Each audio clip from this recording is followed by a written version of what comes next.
Hello hello hello. तो कैसे हैं आप लोग? जोरदार।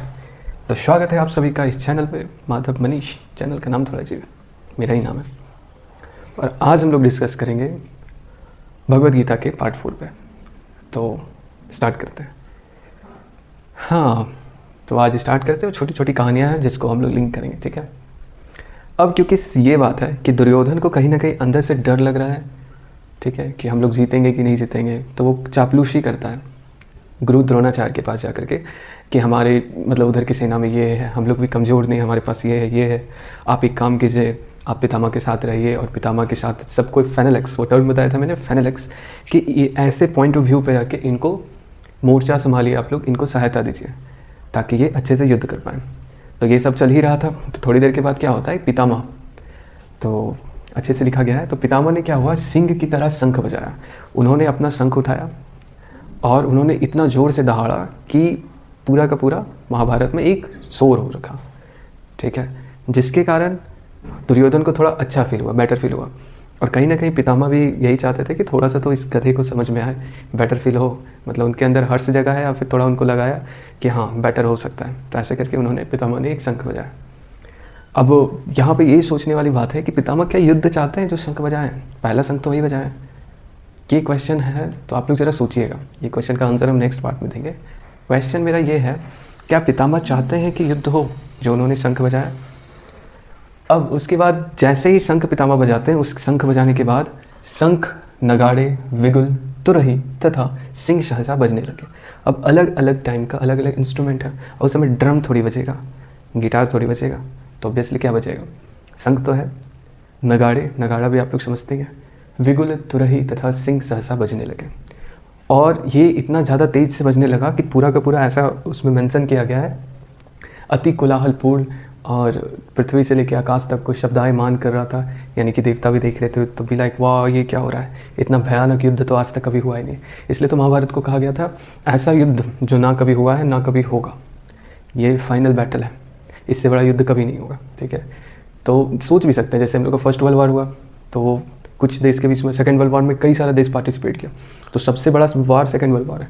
अब अगर थर्ड वर्ल्ड वार होगा तो उतना बड़ा नहीं होगा क्योंकि सबके पास न्यूक्लियर वेपन है, तो बहुत जल्दी ही युद्ध समाप्त हो जाएगा। तो सबसे बड़ा वार क्या हुआ था? सेकेंड वर्ल्ड वार हुआ था इधर मॉडर्न हिस्ट्री में। लेकिन महाभारत से बड़ा युद्ध हुआ ही नहीं। कई लाख सैनिक, न जाने अनगिनत सैनिक मारे गए, इतने ज़्यादा सैनिक मारे गए कि वहाँ का जो भूमि है वो आज भी लाल है, ठीक है। ऑन अदर साइड श्वेत घोड़ा, मतलब यहाँ पे मैंने टर्म लिखा हुआ है, मैं पूरे संस्कृत को लेके नहीं आया, वो मैं लास्ट में पढ़ दूंगा, अभी धीरे धीरे करके चलते हैं। तो आगे चलते हैं। एक्चुअली बात ये है कि मैं भी थोड़ा अभी एक पार्ट मेरा बिजी है, तो उसको काम करने से टाइम थोड़ा मुझे कम मिल रहा है, इसलिए मैं ऐसे लेके आऊँगा। लेकिन मैं एक एक शब्द, एक एक श्लोक को भी स्किप नहीं करूँगा। ओके, अब चलते हैं। ऑन अदर साइड श्वेत घोड़ा विशाल रथ पर आसीन कृष्ण तथा अर्जुन ने अपने अपने दिव्य शंख बजाए। तो मैं आपको कुछ दिखाना चाहता हूँ, 1 मिनट, लेकिन वही है कि हाँ वीडियो थोड़ा सा हिलेगा, बट हाँ थोड़ा सा डॉच कीजिएगा। ओके वेट, ये देखिए श्वेत रस्त, कैसा लग रहा है? मस्त। यदा यदा हि धर्मस्य ग्लानिर्भवति भारत अभ्युत्थानम् अधर्मस्य तदात्मानं सृजाम्यहम्। मैंने आपको एक और चीज़ दिखाता हूँ, वेट, ये कैसा लग रहा है? श्वेत अश्व, 4 बड़े बड़े घोड़े, यहाँ पे श्री कृष्ण है, यहाँ अर्जुन है, पूरा युद्ध का माहौल है। टिन टिन टिन, श्लोक लिखा गया यदा यदा ही।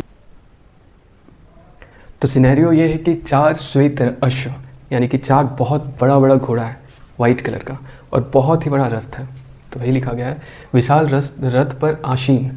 तो कृष्ण जी उस पर बैठे हुए हैं एज अ सारथी, और अर्जुन वहाँ पे बैठे हुए हैं, नहीं खड़े या बैठे हैं, जो भी है, अर्जुन वहाँ पे उपस्थित है एज अ रथी, तो सारथी और रथी। तो उन्होंने अपने अपने शंख बजाए, ठीक है। स्टार्टिंग किया पितामह ने, उसके बाद शंख, नगाड़े, विगुल, तुरही तथा सिंह सहसा बजने लगे। इधर से भी स्टार्ट हुआ और इधर से भी बजने लगा। पूरा भयानक माहौल है, डम डम डम डम था लोग, ठीक है, यू कैन फील। अब आगे चलते हैं। अब यहाँ पे मेंशन है, कौरव साइड में कौन सा शंख बजाया गया मेंशन नहीं किया गया है, लेकिन पांडव साइड में किसने क्या शंख बजाया है वो मेंशन किया गया है। तो श्री कृष्ण ने कौन सा शंख बजाया? पांचजन्य। अदर साइड बहुत बड़ा रथ है, ठीक है। अर्जुन और श्री कृष्ण ने अपने अपने दिव्य शंख बजाए, ठीक है।